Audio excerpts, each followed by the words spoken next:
Shivanshu recording studio Banawar Bishunganj.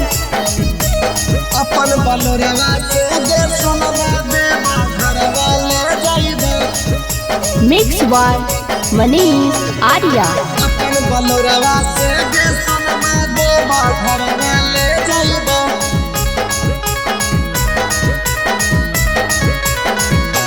हाँ हाँ हमारा ले पूजा हानि बरबा पी परवा होलिया खलासी से हम डरई बरवा। हमारा ले पूजा हानि बरबा पी परवा होलिया खलासी से हम डरई बरवा। रही हाँ तू रेडी तोरा घरवा आइबो। रही हाँ तू रेडी तोरा घरवा आइबो। अपन बलोरवा से गे सोनमा देबो घरवा ले जाइबो। अपन बलोरवा से गे जानू देबो घरवा ले जाइबो।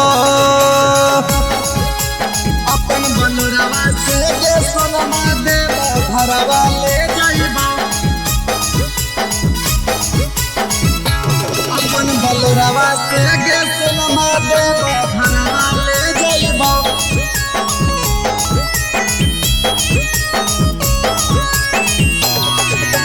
काबर ले आऊंगा चूड़ी ले आऊंगा माथे का तेरा बिंदिया। पहनेगी गेरुआ कपड़ा रानी हिलेगा देवघर इंडिया। हिलेगा देवघर इंडिया। काबर ले आऊंगा चूड़ी ले आऊंगा माथे का तेरा बिंदिया। पहनेगी गेरुआ कपड़ा रानी हिलेगा देवघर इंडिया। सूती उठी 4 बजे भोरवा आइबो। सूती उठी 4 बजे भोरवा आइबो।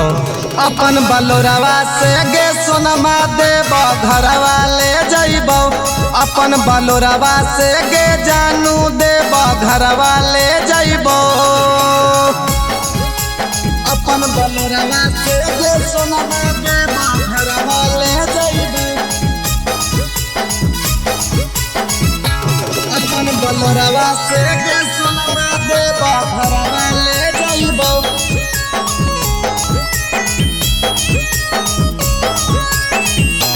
हाँ हाँ जलवा चढ़ाना है सिरवा झुकाना है करना है हाथ जोड़ी। बनल रहेगा लाइफ टाइम प्यार का ये जोड़ी। प्यार का ये जोड़ी। जलवा चढ़ाना है सिरवा झुकाना है करना है हाथ जोड़ी। बनल रहेगा लाइफ टाइम प्रेम का ये जोड़ी।